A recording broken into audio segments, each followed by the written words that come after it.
सींचने की कथा। एक समय की बात है, एक गांव में एक गरीब लेकिन बहुत श्रद्धालु स्त्री रहती थी। वह प्रतिदिन भगवान विष्णु और माता लक्ष्मी की पूजा करती थी। एक दिन उसने सुना कि केला के पेड़ को सींचने से, पानी देने और उसकी पूजा करने से घर में सुख समृद्धि आती है। उसने पूरे मन से हर गुरुवार को केले के पेड़ की पूजा शुरू कर दी। जल चढ़ाती, दीप जलाती और भगवान विष्णु का नाम जपती। कुछ समय बाद उसकी भक्ति से प्रसन्न होकर भगवान विष्णु एक साधु के रूप में उसके घर आए। उन्होंने उसकी परीक्षा लेने के लिए भोजन मांगा। गरीब होने के बावजूद उस स्त्री ने अपने पास का सारा भोजन साधु को प्रेम से दे दिया। साधु, जो वास्तव में भगवान विष्णु थे, उसकी भक्ति और सेवा से बहुत प्रसन्न हुए और उसे आशीर्वाद दिया, तुम्हारे घर में कभी धन धान्य की कमी नहीं होगी। धीरे धीरे उस स्त्री का जीवन बदलने लगा। उसके घर में सुख समृद्धि आने लगी और हमेशा खुश रहने लगी। एक बूढ़ा ब्राह्मण था। वह रोज पीपल को जल से सींचता था। पीपल में से रोज एक लड़की निकलती और कहती, पिताजी मैं आपके साथ जाऊंगी। यह सुनते सुनते बूढ़ा दिन ब दिन कमजोर होने लगा। तो बुढ़िया ने पूछा कि क्या बात है। बूढ़ा बोला कि पीपल से एक लड़की निकलती है और कहती है कि वह भी मेरे साथ चलेगी। बुढ़िया बोली कि कल ले आना उस लड़की को, जहाँ 6 लड़कियां पहले से ही हमारे घर में है, वहाँ 7वीं लड़की और सही। अगले दिन बूढ़ा उस लड़की को घर ले आया। घर लाने के बाद बूढ़ा ब्राह्मण आटा मांगने गया तो उसने पहले दिनों की अपेक्षा आज ज्यादा आटा मिला था। जब बुढ़िया वह आटा छानने लगी तो लड़की ने कहा कि लाओ माँ, मैं छान देती हूँ। जब वह आटा छानने बैठी तो परात भर गई। उसके बाद माँ खाना बनाने जाने लगी तो लड़की बोली कि आज रसोई मैं बनाऊंगी। तो बुढ़िया बोली कि ना, तेरे हाथ जल जाएंगे।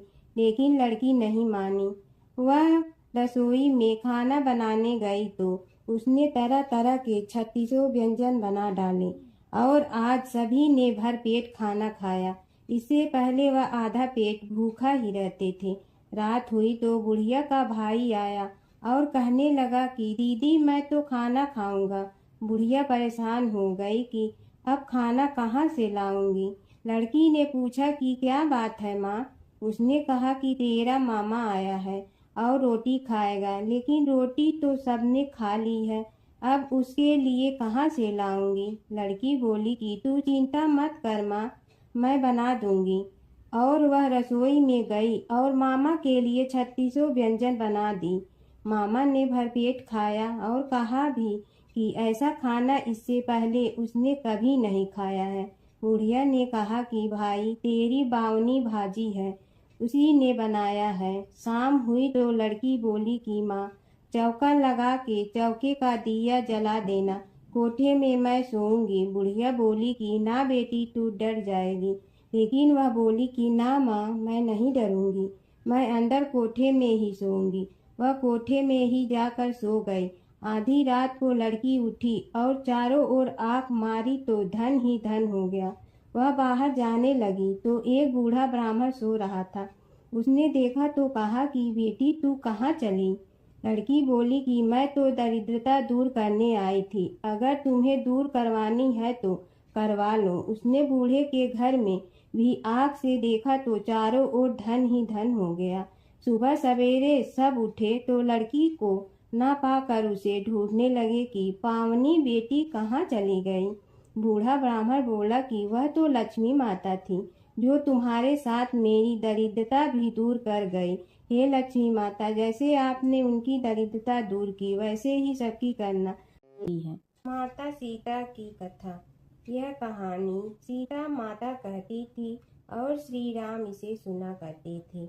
एक दिन श्री राम भगवान को किसी काम के लिए बाहर जाना पड़ा तो सीता माता कहने लगी कि भगवान, मेरा तो 12 वर्ष का नित्य नियम है, अब आप बाहर जाएंगे तो मैं अपनी कहानी किसे सुनाऊंगी। श्री राम ने कहा कि तुम कुएं की पाल पर जाकर बैठ जाना और वहाँ जो औरतें पानी भरने आएंगी उन्हें अपनी कहानी सुना देना। सीता माता कुएं की पाल पर जाकर बैठ जाती हैं। एक स्त्री आई, उसने रेशम की जड़ी की साड़ी पहन रखी थी और सोने का घड़ा ले रखा था। सीता माता उसे देख कहती हैं कि बहन, मेरा 12 वर्ष का नितनेम सुन लो। पर वह स्त्री बोली कि मैं तुम्हारा नितनेम सुनूंगी तो मुझे घर जाने में देरी हो जाएगी और मेरी सास मुझसे लड़ेंगी।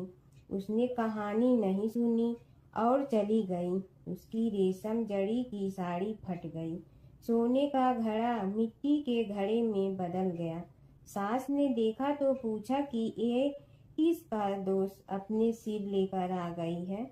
बहू ने कहा कि कुएं पर एक औरत बैठी थी, उसने कहानी सुनने के लिए कहा, लेकिन मैंने सुनी नहीं, जिसका यह फल मिला है। बहू की बात सुनकर अगले दिन वही साड़ी और घड़ा लेकर सास कुएं की पाल पर गई। सास को वहीं माता सीता बैठी मिली तो माता सीता ने कहा कि बहन, मेरी कहानी सुन लीजिए। सास बोली कि एक बार छोड़, मैं तो 4 बार कहानी सुन लूंगी। राम आए लक्ष्मण आए, देश के पुजारी आए, नित नेम का नेम लाए, आओ राम बैठो राम। तपी रसोई जियो राम, माखन मिश्री खाओ राम। दूध बतासा पियो राम, सूत के पल का मोठो राम। साल दुसाला पोठो राम, साल दुसाला ओढ़ो राम। जब बोलो जब राम ही राम, राम संवारे सबके काम। खाली घर भंडार भरेंगे, सबका बेड़ा पार करेंगे। श्री राम जय राम जय जय राम। सास बोली कि बहन, कहानी तो बहुत अच्छी लगी। कहानी सुनकर सास घर चली गई और उसकी साड़ी फिर से रेशम जड़ी की बन गई। मिट्टी का घड़ा फिर सोने के घड़े में बदल गया। बहू कहने लगी, सासू माँ, आपने ये सब कैसे किया। सास ने कहा कि बहू, तू दोष लगा के आई थी और मैं अब दोष उतार कर आ रही हूँ। बहू ने फिर पूछा कि वह कुएं वाली स्त्री कौन है। सास बोली कि वे सीता माता थी। वे पुराने से नया कर देती हैं, खाली घर में भंडार भर देती हैं। वह लक्ष्मी जी का वास घर में कर देती हैं। आदमी की जो भी इच्छा हो उसे पूरा कर देती हैं। बहू बोली कि ऐसी कहानी मुझे भी सुना दो। सास बोली कि ठीक है, तुम भी सुनो। और सास ने कहानी शुरू की। राम आए लक्ष्मण आए, देश के पुजारी आए, नित नेम का नेम लाए, आओ राम बैठो राम। तपी रसोई जियो राम, माखन मिश्री खाओ राम। दूध बतासा पियो राम, सूत के पल का मोठो राम। साल दुसाला पोठो राम, साल दुसाला ओढ़ो राम। जब बोलो जब राम ही राम, राम संवारे सबके काम। खाली घर भंडार भरेंगे, सबका बेड़ा पार करें। श्री राम जय राम जय जय राम।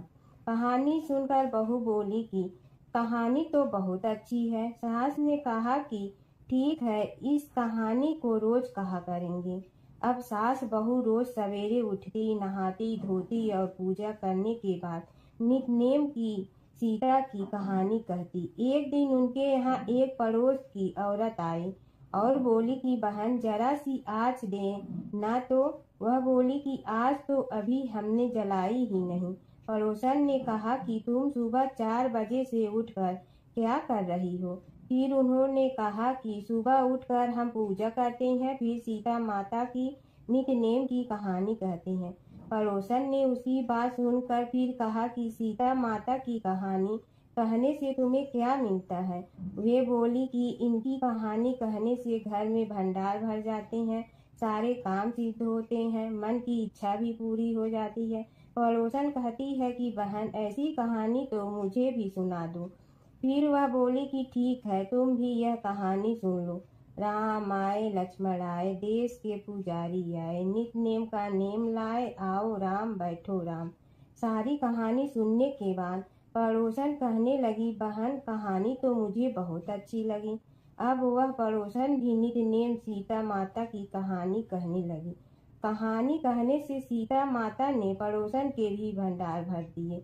अब तो पूरे मोहल्ले में नित्य की कथा चल पड़ी। हर किसी की मनोकामना पूरी होने लगी।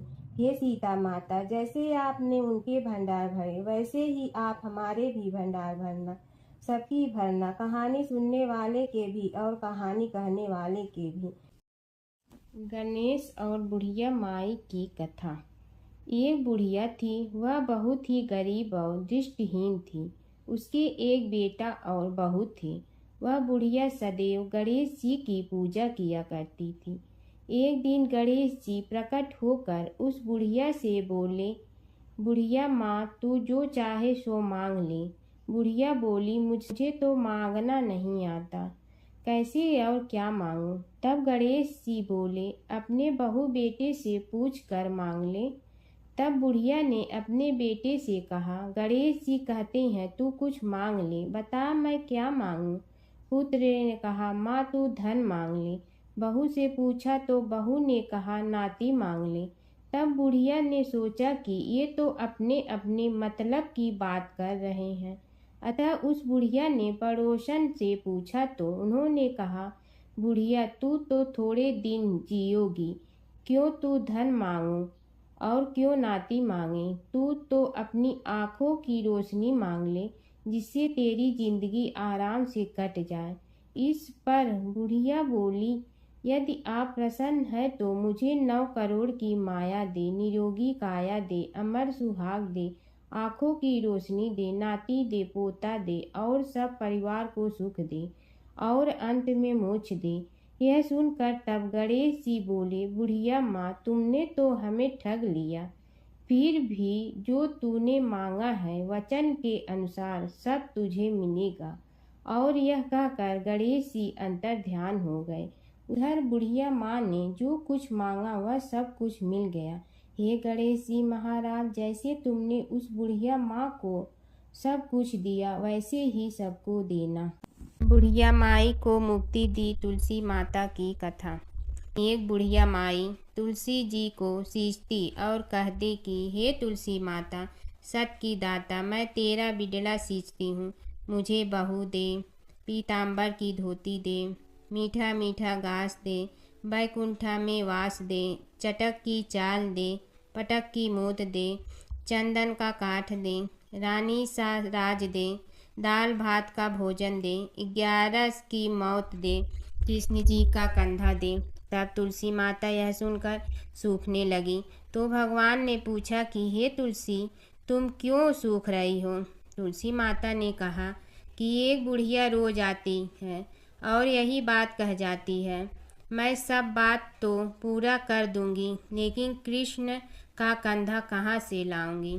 तो भगवान बोले, जब वो मरेगी तो मैं अपने आप कंधा दे आऊँगा, तू बुढ़िया माई से कह देना। जब बुढ़िया माई मर गई, सब लोग आ गए। जब माई को ले जाने लगे तो वह किसी से न उठी। तब भगवान एक 12 बरस के बालक का रूप धारण करके आए। बालक ने कहा, मैं कान में एक बात कहूँगा तो बुढ़िया माई उठ जाएगी। बालक ने कान में कहा, बुढ़िया माई मन की निकाल ले, पीताम्बर की धोती ले, मीठा मीठा घास ले, बैकुंठा का वास ले, चटक की चाल ले, पटक की मोत ले, कृष्ण जी का कंधा ले। यह सुनकर बुढ़िया माई हल्की हो गई। भगवान ने कंधा दिया और बुढ़िया माई को मुक्ति मिल गई। हे तुलसी माता, जैसे बुढ़िया माई को मुक्ति दी वैसे सबको देना। जमुना की कहानी। प्राचीन समय में एक गांव था जिसमें 2 बहनें रहा करती थी। एक बहन का नाम गंगा था तो दूसरी बहन का नाम जमुना था। एक बार दोनों बहनें एक साहूकार के खेत से गुजर रही थी तो जमुना ने 13 दाने जौ के तोड़ लिए, जिसे देख गंगा बोली कि तुझे तो ग्रहण लग गया, तूने चोरी की है।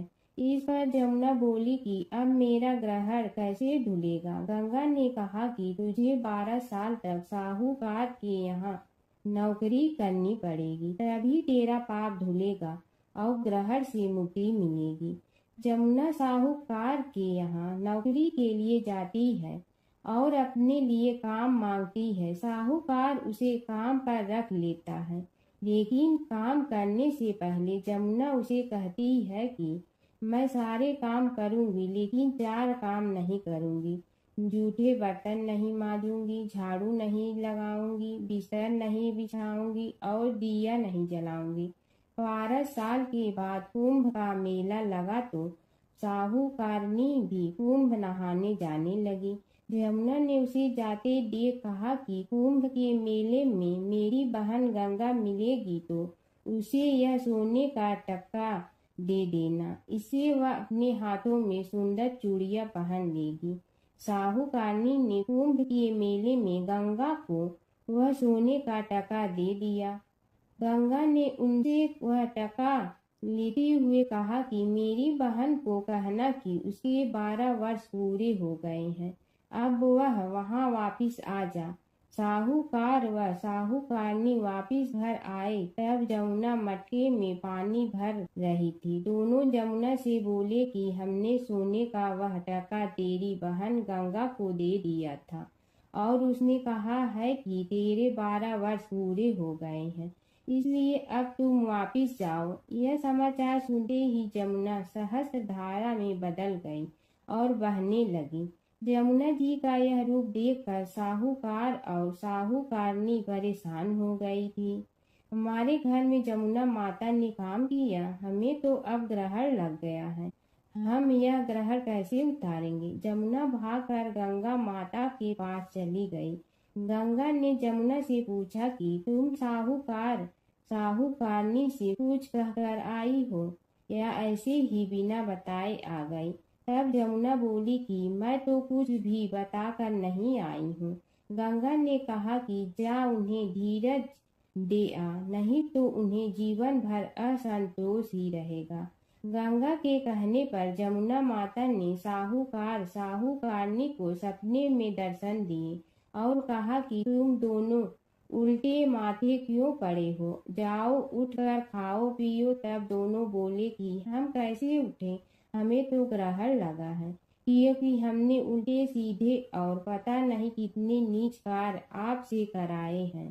तब यमुना जी बोली कि तुम्हें ग्रहण नहीं लगा है, ग्रहण तो मुझे लगा था कि मैंने तुम्हारे खेत से 13 दाने जौ के चुराए थे।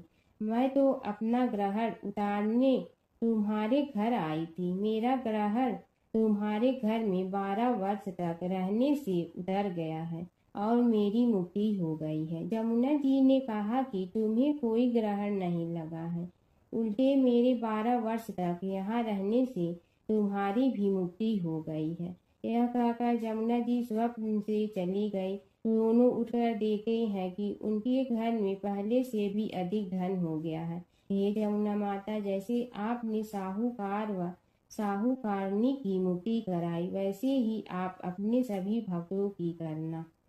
बसेरे की कहानी। किसी गांव में एक भाट व एक जाट रहता था। दोनों में घनिष्ठ मित्रता थी। एक बार जाट अपनी बहन के घर जाने को तैयार हुआ तो भाट अपनी ससुराल जाने को तैयार हुआ। दोनों साथ चल पड़े तो रास्ते में रुककर एक कुएं की मुंडेर पर बैठ गए। जाट ने भाट से कहा कि नगर बसेरा कर लेते हैं। इस पर भाट बोला कि तू ही नगर बसेरा कर ले, मैं तो अपनी ससुराल जा रहा हूँ, वहाँ खूब खातिर होगी मेरी, तू कर ले नगर बसेरा। जाट वहीं कुएं के पास बैठ पानी की घंटी और चावल का दाना लेकर नगर बसेरा करने लगा।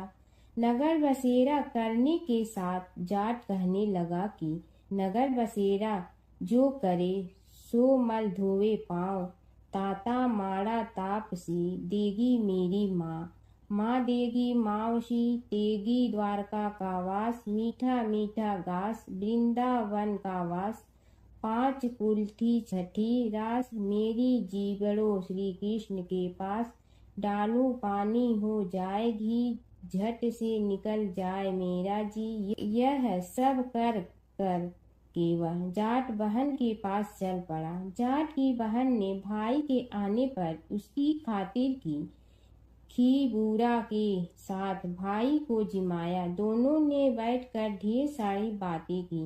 इधर भाट अपने ससुराल पहुंचा तो वहां आग लगी हुई थी। आग बुझाने वह भी लग गया, जिसमें हाथ मुंह भी काले हो गए और खुद भी थोड़ा सुलझ गया। ना रोटी ना पानी के लिए ही किसी ने पूछा। एक पड़ोसन आई तो उसने भाट की सास को कहा कि जमाई आया है, जरा उस आओ भगत कर लो। बुढ़िया बोली कि सब कुछ तो जल गया है, अब कहाँ से आओ भगत करूं। तब पड़ोसन ने ही भाट को एक रोटी के साथ छाछ दी। उसने वही खाकर गुजारा किया। शाम को दोनों फिर घर की ओर चल पड़े और रास्ते में मिल गए और एक दूसरे का हाल पूछा।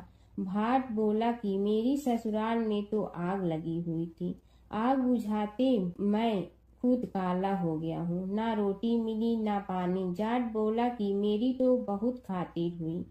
फिर बोला कि मैंने कहा था ना कि नगर बसेरा कर ले, अब कर ले, लेकिन भाट ने फिर मना कर दिया।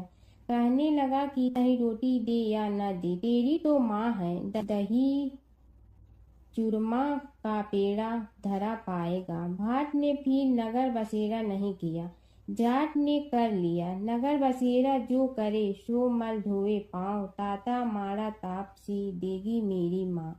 माँ देगी मावशी देगी द्वारका का वास, मीठा मीठा घास वृंदावन का वास। 5 कुल्ठी छठी रास, मेरा जी बड़ो श्री कृष्ण के पास।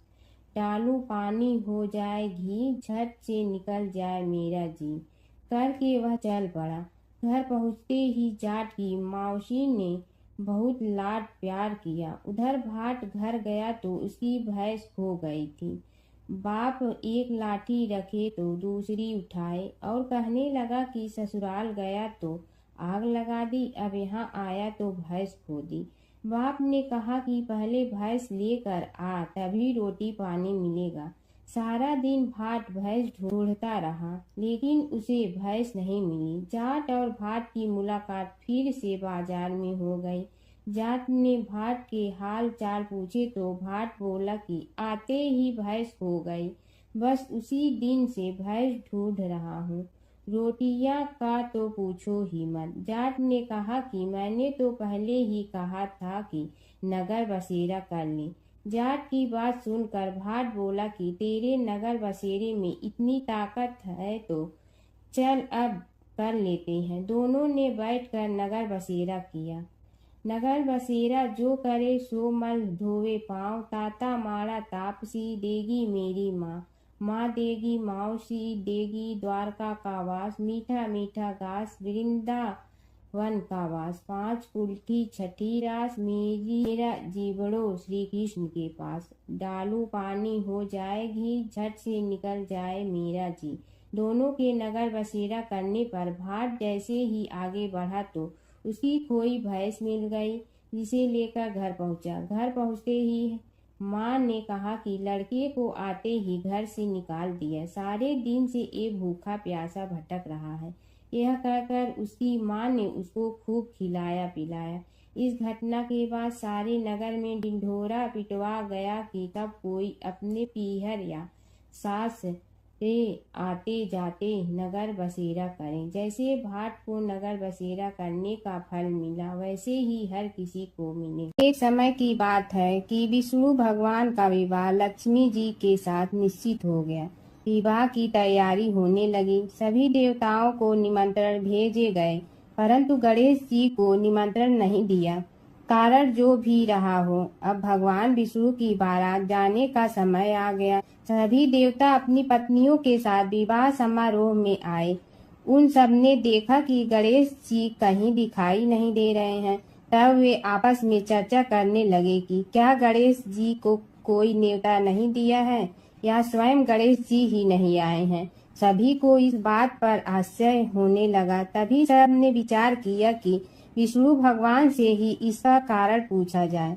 विष्णु भगवान से पूछने पर उन्होंने कहा कि हमने गणेश जी के पिता भोलेनाथ महादेव को न्योता भेजा है। यदि गणेश जी अपने पिता के साथ आना चाहते हैं तो आ जाते, अलग से न्योता देने की कोई आवश्यकता भी नहीं थी। दूसरी बात यह है कि उनको 1.25 मन मूंग, 1.25 मन चावल, 1.25 मन घी और 1.25 मन लड्डू का भोजन दिन भर में चाहिए। यदि गणेश जी नहीं आएंगे तो कोई बात नहीं, दूसरे के घर जाकर इतना सारा खाना पीना अच्छा भी नहीं लगता। इतनी वार्ता कर ही रहे थे कि किसी एक ने सुझाव दिया, यदि गणेश जी आ भी जाए तो उनके द्वारपाल बनाकर बैठा देंगे कि आप घर की याद रखना। आप तो चूहे पर बैठकर धीरे धीरे चलोगे तो बारात से बहुत पीछे रह जाओगे। यह सुझाव भी सबको पसंद आ गया तो विष्णु भगवान ने भी अपनी सहमति दे दी। होना क्या था कि इतने में गणेश जी वहां आ पहुंचे और उन्हें समझा बुझा कर घर की रखवाली करने बैठा दिया गया। बारात चल रही थी तब नारद जी ने देखा कि गणेश जी तो दरवाजे पर ही बैठे हुए हैं, तो वे गणेश जी के पास गए और रुकने का कारण पूछा। गणेश जी कहने लगे कि विष्णु भगवान ने मेरा बहुत अपमान किया है। नारद जी ने कहने लगे कि अपनी मूसक देना को आगे भेज दे तो वह रास्ता खोद देगी, जिससे उनके वाहन धरती में धंस जाएंगे।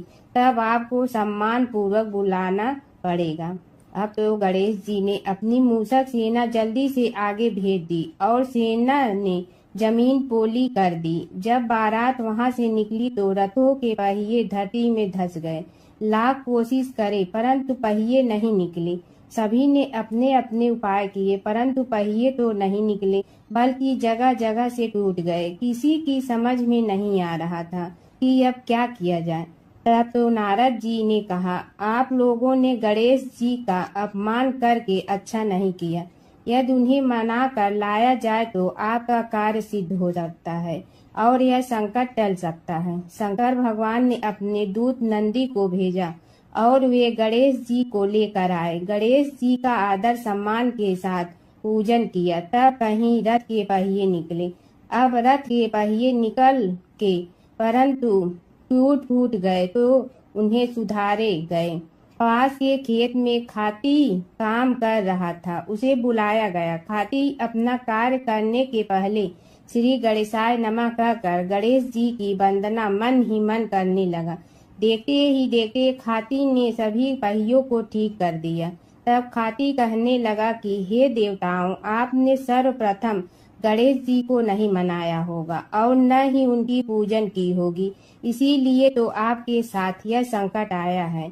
हम तो मूर्ख अज्ञानी हैं, फिर भी पहले गणेश जी को पूजते हैं, उनका ध्यान करते हैं। आप लोग तो देवतागण हैं, फिर भी आप गणेश जी को कैसे भूल गए।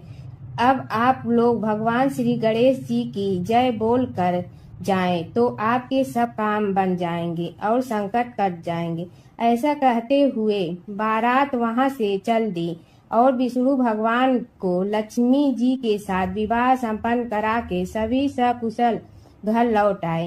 हे गणेश जी महाराज, आपने विष्णु को जैसे कारज सारियो ऐसे कारज सबको सिद्ध कर जो। बोलो गजानन भगवान की जय। प्राचीन काल की बात है। एक नगर में धर्मपाल नाम का एक निर्धन किंतु अत्यंत धर्मनिष्ठ व्यक्ति रहता था। वह न तो अधिक पूजा पाठ जानता था और न ही उसके पास धन था, परंतु उसके हृदय में भगवान विष्णु के प्रति अपार श्रद्धा थी। प्रतिदिन प्रातः स्नान कर भगवान विष्णु का स्मरण करता और तुलसी दल अर्पित करता। तब भी वह हरि नाम का जाप करता रहता। एक दिन किसी कारणवश वह पूजा न कर सका। मन में ग्लानि हुई और रात को उसने भगवान विष्णु से क्षमा याचना की। उसी रात उसे स्वप्न में विष्णु ने दर्शन दिए और कहा, हे भक्त, जो भी व्यक्ति श्रद्धा से मेरा स्मरण करता है मैं उसके सभी पाप हर लेता हूँ। भक्ति में विधि नहीं भाव प्रधान होता है। कुछ समय बाद धर्मपाल के जीवन की सभी कठिनाइयाँ दूर हो गई। उसके घर में सुख शांति और समृद्धि आ गई। अंत समय में उसे वैकुंठ लोक की प्राप्ति हुई। विष्णु भगवान की कथा। एक नगर में एक सेठ व एक सेठानी रहते थे और सेठानी रोज विष्णु भगवान की पूजा करती थी। सेठ को उसका पूजा करना बिल्कुल अच्छा नहीं लगता था। इसी वजह से एक दिन सेठ ने सेठानी को घर से निकाल दिया।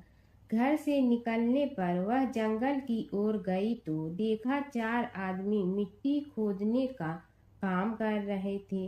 उसने कहा कि मुझे नौकरी पर रख लो। उन्होंने उसे रख लिया, लेकिन मिट्टी खोदने से सेठानी के हाथों में छाले पड़ गए और उसके बाल भी उड़ गए। वह आदमी कहते हैं कि बहन, लगता है तुम किसी अच्छे घर की महिला हो। तुम्हें काम करने की आदत नहीं है। तुम एक काम रहने दो और हमारे घर का काम कर लिया करो। वह चारों आदमी उसे अपने साथ घर ले गए और वह 4 मुट्ठी अनाज लाते और सभी बांट कर खा लेते। एक दिन सेठानी ने कहा कि कल से 8 मुट्ठी अनाज लाना। अगले दिन वह 8 मुट्ठी अनाज लाए और सेठानी पड़ोसन से आग मांग लाई। उसने भोजन बनाया, विष्णु भगवान को भोग लगाया, फिर सभी को खाने को दिया। सारे भाई बोले कि बहन, आज तो भोजन बहुत स्वादिष्ट बना है। सेठानी ने कहा कि भगवान का जूठा है तो स्वाद तो होगा ही। सेठानी के जाने के बाद सेठ भूखा रहने लगा और आस पड़ोस के सारे लोग कहने लगे कि ये तो सेठानी के भाग्य से खाता था। एक दिन सेठ अपनी सेठानी को ढूंढने चल पड़ा। उसने ढूंढते हुए वह भी उस जंगल में पहुंच गया जहां वह चारों आदमी मिट्टी खोद रहे थे। सेठ ने उन्हें देखा तो कहा कि भाई, मुझे भी काम पर रख लो। उन आदमियों ने उसे काम पर रख लिया, लेकिन मिट्टी खोदने से उसके भी हाथों में छाले पड़ गए और बाल उड़ने लगे। उसकी यह हालत देख चारों बोले कि तुम्हें काम की आदत नहीं है, तुम हमारे साथ चलो और हमारे घर में रह लो। सेठ उन चारों आदमियों के साथ उनके घर चला गया और जाते ही उसने सेठानी को पहचान लिया, लेकिन सेठानी घूंघट में थी तो सेठ को देख नहीं पाई। सेठानी ने सभी के लिए भोजन तैयार किया और हर रोज की भांति विष्णु भगवान को भोग लगाया। उसने उन चारों भाइयों को भोजन परोस दिया, लेकिन जैसे ही वह सेठ को भोजन देने लगी तो विष्णु भगवान ने उसका हाथ पकड़ लिया। भाई बोले कि बहन, ये तुम क्या कर रही हो? वह बोली, मैं कुछ नहीं कर रही हूँ, मेरा हाथ तो विष्णु भगवान ने पकड़ लिया है। भाई बोले, हमें भी विष्णु भगवान के दर्शन कराओ। उसने भगवान से प्रार्थना की तो विष्णु जी प्रकट हो गए। सभी ने दर्शन किए। सेठ ने सेठानी से क्षमा मांगी और सेठानी को साथ चलने को कहा। भाइयों ने अपनी बहन को बहुत सा धन देकर विदा किया। जब सेठानी के साथ सेठ भी भगवान विष्णु की पूजा करने लगा और उनके परिणाम से उनका घर अन्न धन से भर गया। प्राचीन काल की बात है। नैमिषारण्य क्षेत्र में ऋषि, महर्षि और साधु संतों का समाज जुड़ा था। उसमें श्री सूत जी भी विद्यमान थे। शौनक जी ने उनकी सेवा में उपस्थित होकर निवेदन किया कि हे अज्ञान रूप घोर तिमिर को नष्ट करने में करोड़ों सूर्यों के समान प्रकाशमान श्री सूत जी, हमारे कानों के लिए अमृत के समान जीवन प्रदान करने वाले कथा तत्व का वर्णन कीजिए। हे सूत जी, हमारे हृदयों में ज्ञान के प्रकाश की वृद्धि तथा भक्ति, वैराग्य और विवेक की उत्पत्ति जिस कथा से हो सकती हो, वह हमारे प्रति कहने की कृपा कीजिए। शौनक जी की जिज्ञासा से सूत जी बड़े प्रसन्न हुए। पुरातन इतिहासों के स्मरण से उनका शरीर पुलकायमान हो रहा था। वे कुछ देर उसी स्थिति में विराजमान रहकर कुछ विचार करते रहे और अंत में बोले, शौनक जी, इस विषय में आपके चित्त में बड़ी जिज्ञासा है। आप धन्य हैं जो सदैव ज्ञान की प्राप्ति में तत्पर रहते हुए विभिन्न पुराण कथाओं की जिज्ञासा रखते हैं। आज मैं आपको ज्ञान के परम स्रोत रूप श्री गणेश जी का जन्म कर्म रूप चरित्र सुनाऊंगा। गणेश जी से ही सभी ज्ञानों सभी विद्याओं का उद्भव हुआ है। अब आप सावधान चित्त से विराजमान हो। श्री गणेश जी के ध्यान और नमस्कार पूर्वक उनका चरित्र श्रवण करें। नमस्तस्मै गणेशाय ब्रह्मा विद्या प्रदायिनी यनागस्त्यसमः साक्षात विघ्न सागर सोसड़े। कैसे हैं वे श्री गणेश जो सभी प्रकार की ब्रह्म विद्याओं को प्रदान करने वाले अर्थात ब्रह्मा के सगुण और निर्गुण स्वरूप पर प्रकाश डालने और जीव ब्रह्मा का अभेद प्रतिपादन करने वाली विद्याओं के दाता हैं। वे विघ्नों के समुद्रों को महर्षि अगस्त्य के समान शोषण करने में समर्थ हैं। इसलिए उनका नाम विघ्न सागर शोषक के नाम से प्रसिद्ध है। मैं उन भगवान श्री गणेश जी को नमस्कार करता हूँ। प्रथम पूजा के अधिकारी श्री गणेश जी, यह कहकर सूत जी कुछ समय के लिए मौन हो गए और फिर बोले, शौनक जी, भगवान गणेश जी ही सर्वप्रथम पूजा प्राप्ति के अधिकारी हैं। किसी भी देवता की पूजा करो, पहले उनकी पूजा करो। शौनक जी ने निवेदन किया, हे भगवान, हे सूत, सर्वप्रथम यह बताने की कृपा कीजिए कि गणेश जी को प्रथम पूजा का अधिकार किस प्रकार प्राप्त हुआ। इस विषय में मेरी बुद्धि मोह को प्राप्त हो रही है कि सृष्टि रचयिता ब्रह्मा जी, पालन करता भगवान नारायण और संहार करता शिव जी में से किसी को प्रथम पूजा का अधिकारी क्यों नहीं माना गया। यह त्रिदेव ही तो सबसे बड़ा देवता माने जाते हैं। सूत जी ने कहा, शौनक जी, यह भी एक रहस्य ही है। देखो, अधिकार मांगने से नहीं मिलता, इसके लिए योग्यता होनी चाहिए। संसार में अनेकों देवी देवताएं पूजे जाते हैं।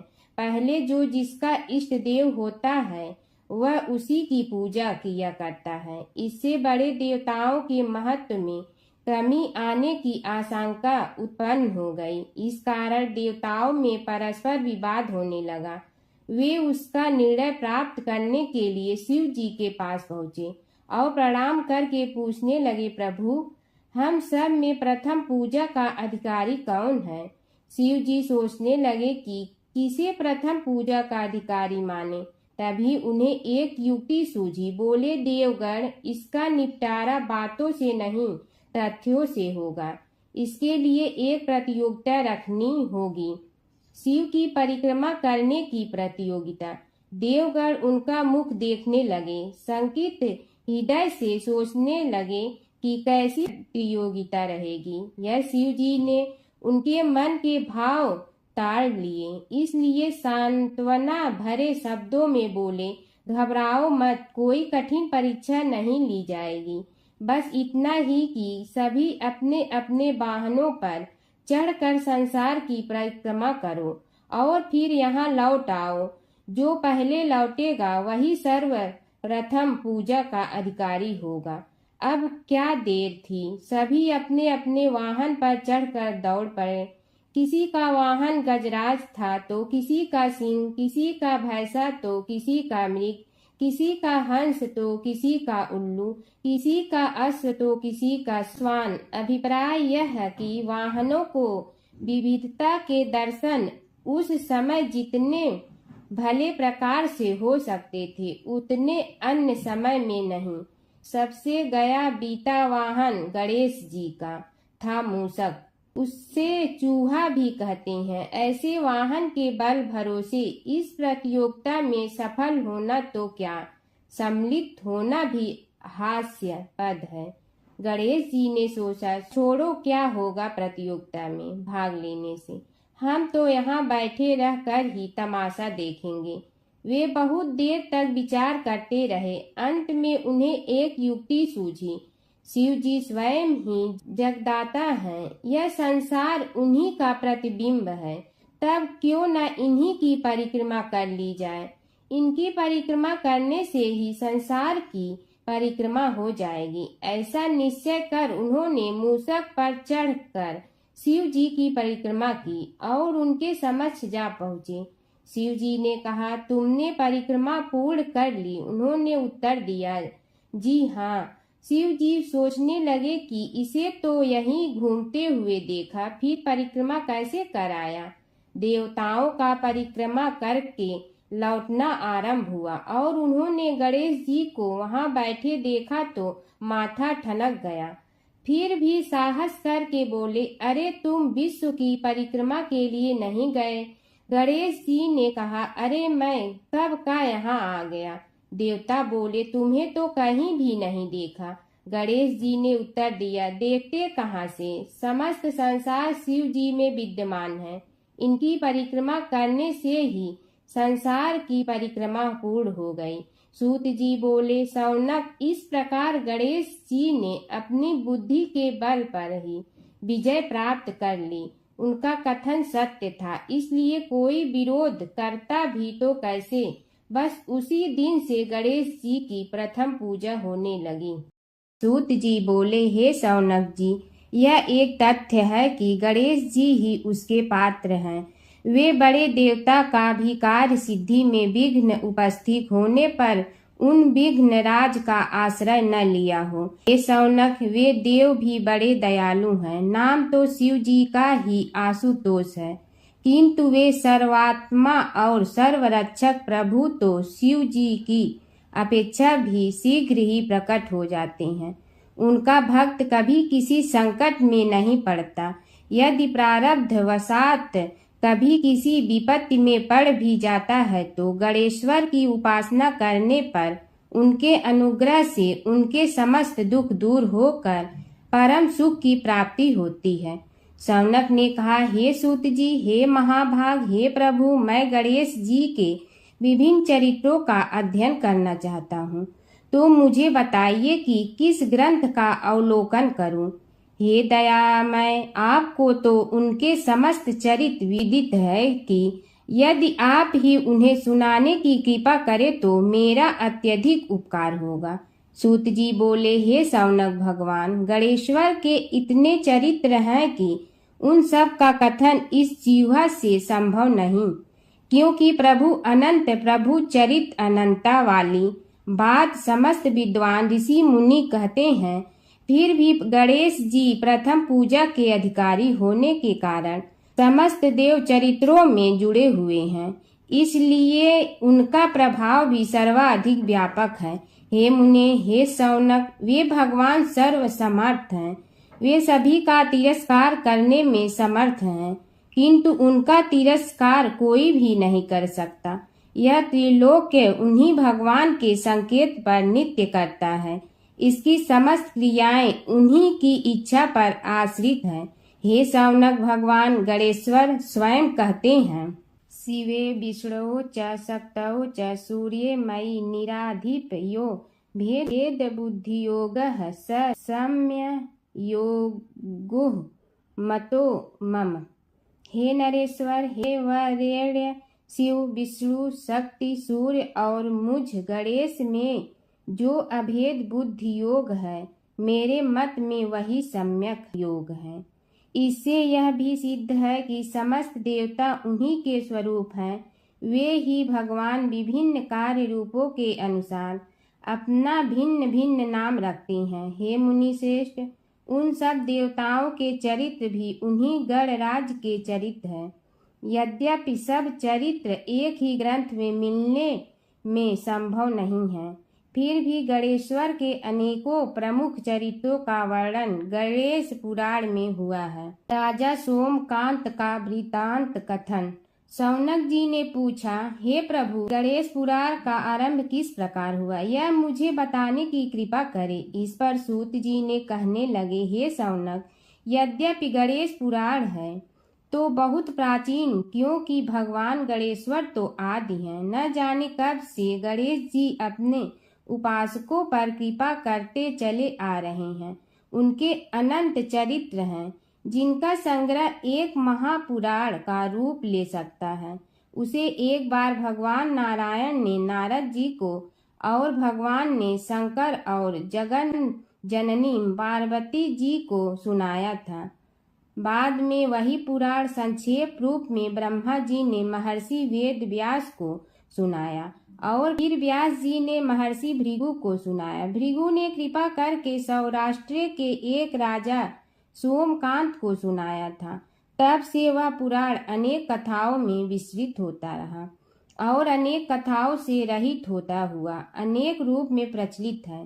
शौनक जी ने पूछा, भगवान आप यह बताने का कष्ट करें कि राजा सोमकांत कौन था? उसने महर्षि से गणेश पुराण का श्रवण कहाँ किया था? उस पुराण के श्रवण से उसे क्या क्या उपलब्धियां हुई? हे नाथ, मुझे श्री गणेश्वर की कथा के प्रति उत्कंठा बढ़ती ही जा रही है। सूत जी बोले, हे शौनक, सौराष्ट्र के देवनगर नाम की एक प्रसिद्ध राजधानी थी। वहाँ का राजा सोमकांत था। वह अपनी प्रजा का पुत्र के समान पालन करता था। वह वेद ज्ञान संपन्न, शस्त्र विद्या में पारंगत एवं प्रबल प्रतापी राजा, समस्त राजाओं में मान्य तथा अत्यंत वैभवशाली था। उसका ऐश्वर्य कुबेर के भी ऐश्वर्य को लज्जित करता था। उसने अपने पराक्रम से अनेकों देश जीत लिए थे। उसकी पत्नी अत्यंत रूपवती, गुणवती, धर्माज्ञा एवं पतिव्रत धर्म का पालन करने वाली थी। वह सदैव अपने प्राणनाथ की सेवा में लगी रहती थी। उसका नाम सुधर्मा था। जैसे वह प्रतिव्रता थी, वैसे ही राजा भी एक पत्नी व्रता का पालन करने लगा। उसके हेमकांत नामक एक सुंदर पुत्र था। वह भी सभी विद्याओं का ज्ञाता और अस्त्र शस्त्रादि के अभ्यास में निपुण हो गया था। यह सभी श्रेष्ठ लक्षणों से संपन्न, सद्गुणी एवं प्रजा जनों के हितों का अत्यंत पोषक था। इस प्रकार राजा सोमकांत स्त्री, पुत्र, पशु, वाहन, राज्य एवं प्रतिष्ठा आदि से सब प्रकार सुखी था। उससे दुख तो था ही नहीं। सभी राजागण उसका हार्दिक सम्मान करते थे तथा उसकी श्रेष्ठ कीर्ति भी संसार व्यापी थी। परंतु युवावस्था के अंत में सोमकांत को घृणित कोष्ठ रोग हो गया। उसके अनेक उपचार किए गए किंतु कोई लाभ नहीं हुआ। रोग शीघ्रता से बढ़ने लगा और उसके कीड़े पड़ गए। जब रोग की अधिक वृद्धि होने लगी और उसका कोई उपाय न हो सका तो राजा ने मंत्रियों को बुलाकर कहा, सुव्रतो, जाने किस कारण यह रोग मुझे पीड़ित कर रहा है। अवश्य ही यह किसी पूर्व जन्म के पाप का फल होगा। इसलिए मैं अब अपना समस्त राजपाट छोड़कर वन में रहूंगा। मेरे पुत्र हेमकांत को मेरे समान मानकर राज्य शासन का धर्म पूर्वक संचालन कराते रहें। यह कहकर राजा ने शुभ दिन दिखवाकर अपने पुत्र हेमकांत को राज्य पद पर अभिषेक किया और अपनी पत्नी सुधर्मा के साथ निर्जन वन की ओर चल दिया। प्रजापालक राजा के वियोग में समस्त प्रजा जन अश्रु बहाते हुए उनके साथ चले गए।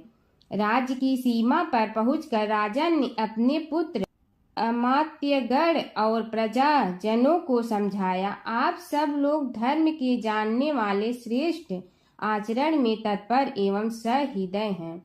यह संसार तो वैसे भी परिवर्तनशील है। जो आज है वह कल नहीं था और आने वाले कल में भी नहीं रहेगा। इसलिए मेरे जाने से दुख का कोई कारण नहीं है।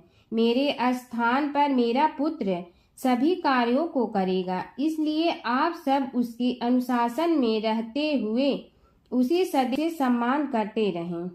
फिर पुत्र से कहा, बेटा, यह स्थिति सभी के समझ आती रही है। हमारे पूर्व पुरुष भी परंपरागत रूप से वृद्धावस्था आने पर वन में जाते रहे हैं। मैं कुछ समय पहले ही वन में जा रहा हूँ, तो कुछ पहले या पीछे जाने में कोई अंतर नहीं पड़ता। यदि कुछ वर्ष बाद जाऊं तब भी मोह का त्याग करना ही होगा। इसलिए हे वत्स, तुम दुखित मत हो और मेरी आज्ञा मानकर राज्य शासन को ठीक प्रकार चलाओ। ध्यान रखना, क्षत्रिय धर्म का कभी त्याग न करना और प्रजा को सदा सुखी रखना। इस प्रकार राजा सोमकांत ने सभी को समझा बुझाकर वहां से वापस लौट आया और स्वयं अपनी पतिव्रता भार्या के साथ वन में प्रवेश किया। पुत्र हेमकांत के आग्रह से उसने सुबल और ज्ञान गम्य नामक 2 आत्माओं को भी साथ ले लिया। उन सब ने एक समतल एवं सुंदर स्थान देखकर वहां विश्राम किया। तभी उन्हें एक मुनि कुमार दिखाई दिया। राजा ने उससे पूछा, तुम कौन हो, कहाँ रहते हो? यदि उचित समझो तो मुझे बताओ। मुनि बालक ने कोमल बाड़ी में कहा, मैं महर्षि भृगु का पुत्र हूँ। मेरा नाम च्यवन है। हमारा आश्रम निकट में ही है। अब आप भी अपना परिचय दीजिए। राजा ने कहा, मुनि कुमार, आपका परिचय पाकर मुझे बड़ी प्रसन्नता हुई। मैं सौराष्ट्र के देवनगर नामक राज्य का अधिपति रहा हूँ। अब अपने पुत्र को राज्य देकर मैंने अरण्य की शरण ली है।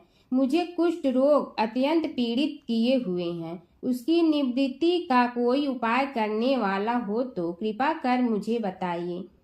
मुनि कुमार ने कहा, मैं अपने पिताजी से अपना वृतांत कहता हूँ, फिर वे जैसा कहेंगे आपको बताऊंगा।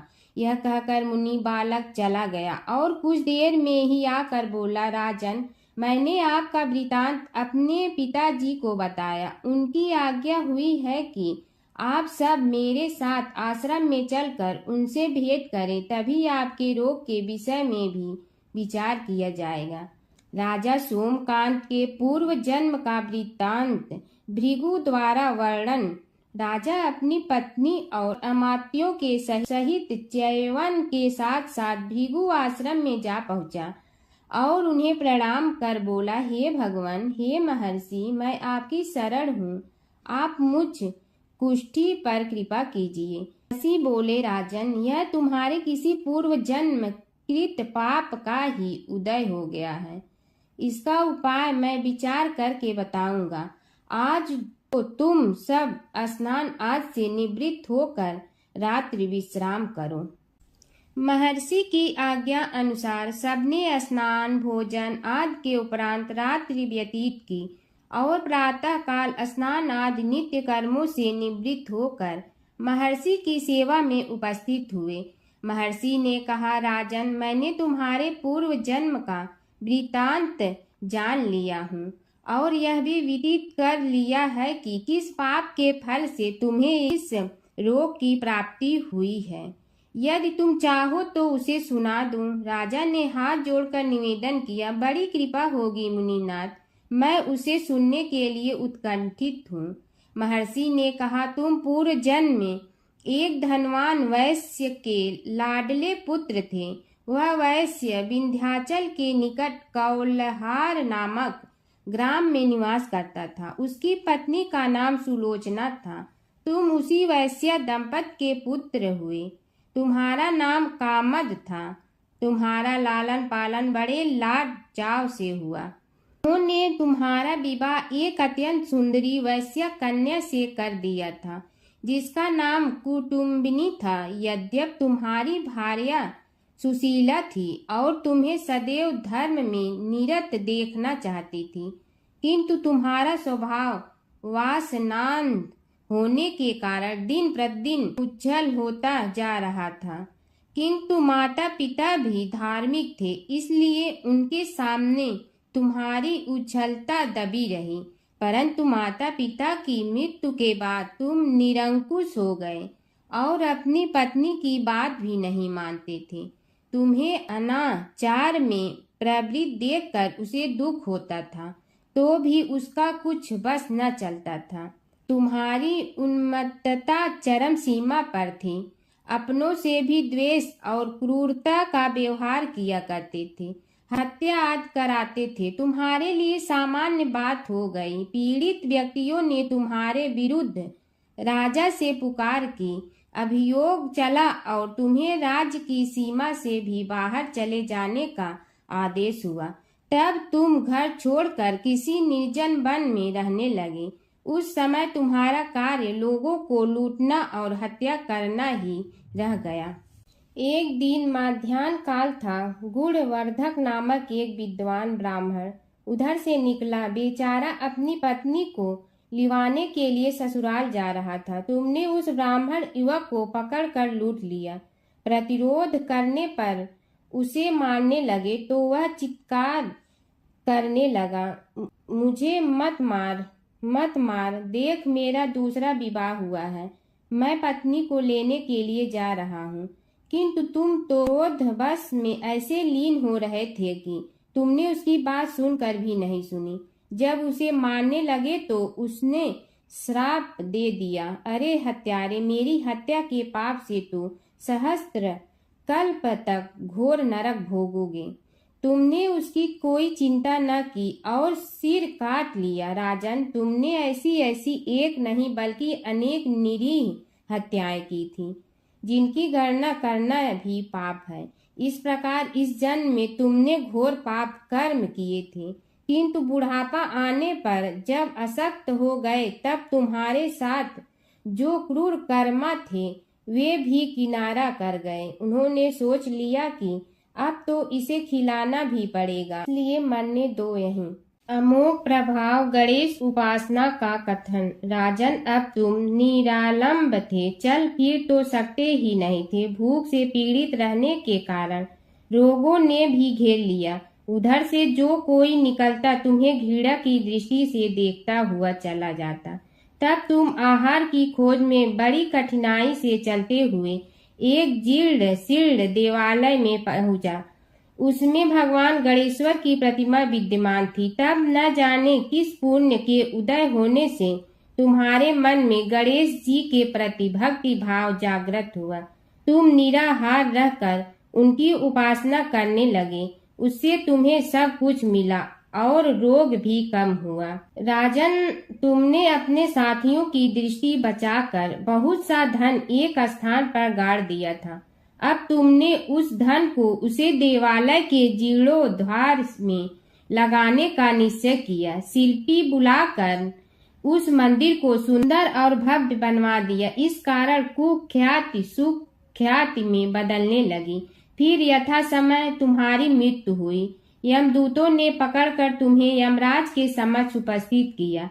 यमराज तुमसे बोले, जीव, तुमने पाप और पुण्य दोनों ही किए हैं और दोनों का ही भोग तुम्हें भोगना है, किंतु पहले पाप का फल भोगना चाहते हो पुण्य का। इसके उत्तर में तुमने प्रथम अपने पुण्य कर्मों के भोग की इच्छा प्रकट की और इसीलिए उन्होंने तुम्हें राजकुल में जन्म लेने के लिए भेज दिया। पूर्व जन्म में तुमने भगवान गणाध्यक्ष का सुंदर एवं भव्य मंदिर बनवाया था, इसलिए तुम्हें सुंदर देह की प्राप्ति हुई। यह कहकर महर्षि भृगु कुछ रुके। उन्होंने देखा कि राजा को इस वृतांत पर शंका हो रही है। तभी महर्षि के शरीर में असंख्य विकराल पक्षी उत्पन्न होकर राजा की ओर झपटे।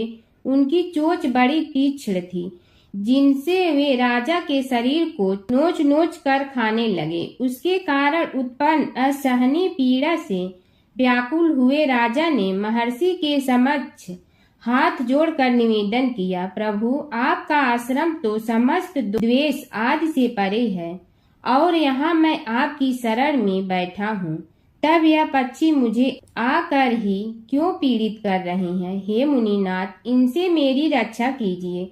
महर्षि ने राजा के अंतर्वचन सुनकर सांत्वना देते हुए कहा, राजन, तुमने मेरे वचनों में शंका की थी और जो मुझ सत्यवादी के कथन में शंका करते हैं उसे खाने के लिए मेरे शरीर से इसी प्रकार पक्षी प्रकट हो जाते हैं, जो कि मेरे हुंकार करने पर भस्म हो जाया करते हैं। यह कर महर्षि ने हुंकार की और तभी वे समस्त पक्षी भस्म हो गए। राजा श्रद्धावनत होकर उनके समक्ष अश्रुपात करता हुआ बोला, प्रभु, अब आप पाप से मुक्त होने का उपाय कीजिए। महर्षि ने कुछ विचार कर कहा, राजन, तुम पर भगवान गणेश्वर की कृपा सहज रूप से है और वे ही प्रभु तुम्हारे पापों को भी दूर करने में समर्थ हैं। इसलिए तुम उनके पाप नाशक चरित्रों का श्रवण करो। गणेश पुराण में उनके चरित्रों का भले प्रकार वर्णन हुआ है। अतएव तुम श्रद्धा भक्ति पूर्वक उसी को सुनने में चित्त लगाओ। राजा ने प्रार्थना की, महामुनि, मैंने गणेश पुराण का नाम भी आज तक नहीं सुना, तो उनके सुनने का सौभाग्य कैसे प्राप्त कर सकूंगा। हे नाथ, आपसे अधिक ज्ञानी और प्रकांड विद्वान और कौन हो सकता है। आप ही मुझ पर कृपा कीजिए। महर्षि ने राजा की दीनता देखकर उसके शरीर पर अपने कमंडल का मंत्रपूत जल छिड़का। तभी राजा को एक छींक आई और नासिका से एक अत्यंत छोटा काले वर्ण का पुरुष बाहर निकल आया। देखते देखते वह बढ़ गया।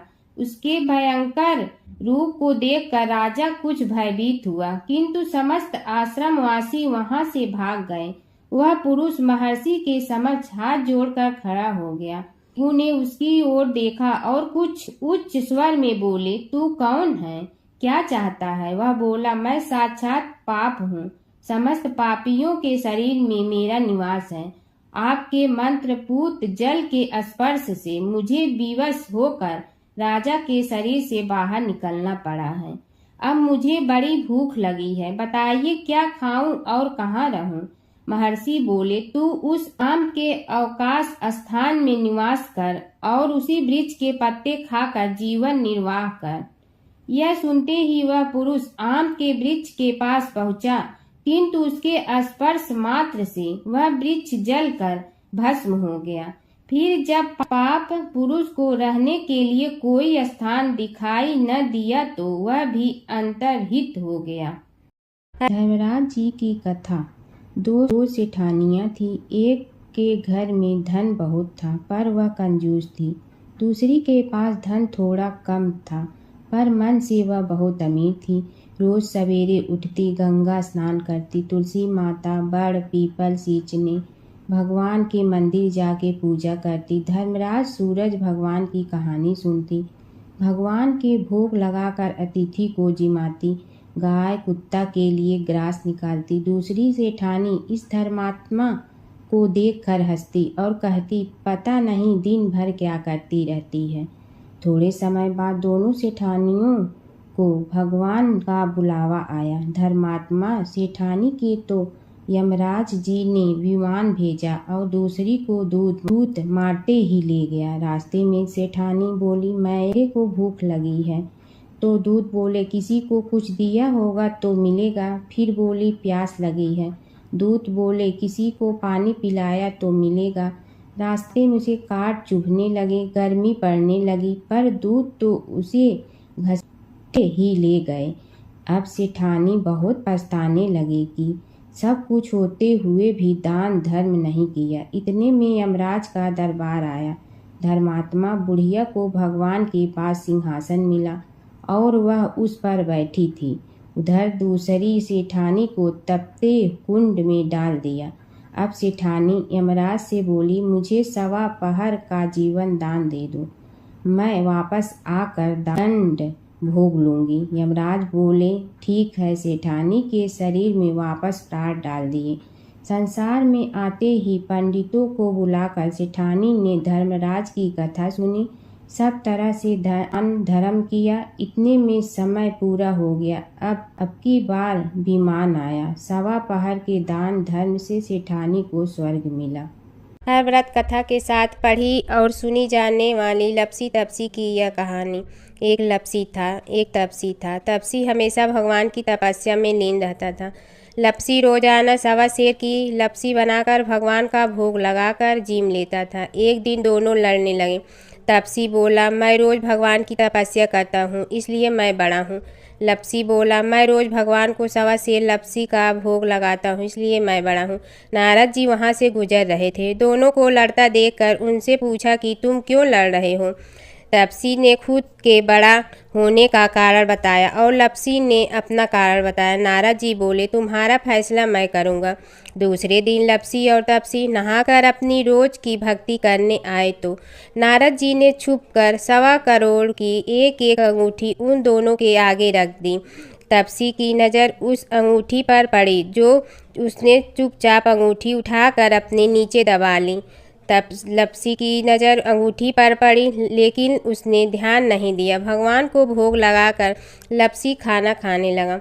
नारद जी सामने आए तो दोनों ने पूछा कि कौन बड़ा, तो नारद जी ने लपसी से खड़ा होने को कहा। वो खड़ा हुआ तो उसने नीचे दबी अंगूठी दिखाई पड़ी। नारद जी ने लपसी से कहा, तपस्या करने के बाद भी तुम्हारी चोरी करने की आदत नहीं गई, इसलिए लपसी बड़ा है और तुम्हें तुम्हारी तपस्या का कोई फल भी नहीं मिलेगा। तपसी शर्मिंदा होकर माफ़ी मांगने लगा। उसने नारद जी से पूछा, मुझे मेरी तपस्या का फल कैसे मिलेगा? नारद जी ने कहा, यदि कोई गाय और कुत्ते की रोटी नहीं बनाएगा तो फल तुम्हें मिलेगा। यदि कोई ब्राह्मण को भोजन करवा कर दक्षिणा नहीं देगा तो फल तुम्हें मिलेगा। यदि कोई साड़ी के साथ ब्लाउज नहीं देगा तो फल तुझे मिलेगा। यदि कोई दिए से दिया जलाएगा तो फल तुम्हें मिलेगा। यदि कोई सारी कहानी सुने लेकिन तुम्हारी कहानी नहीं सुने तो फल तुझे मिलेगा। उसी दिन से हर व्रत कथा कहानी के साथ लपसी तपसी की कहानी भी सुनी और कही जाती है।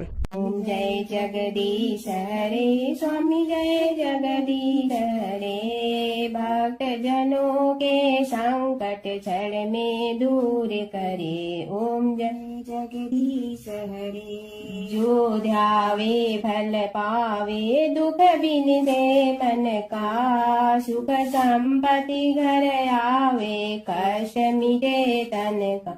ओम जय जगदीश हरे, मात पिता तुम मेरे, शरण कहूँ किसकी, तुम विनय और न दूजा, आस करूँ जिसकी। ओम जय जगदीश हरे, तुम पूर्ण परमात्मा, तुम अंतर्यामी, पार ब्रह्म परमेश्वर, तुम सबके स्वामी। ओम जय जगदीश हरे, तुम बिंदा के सागर, तुम पालन करता, मैं मूरख कल काम, कृपा करो भरता।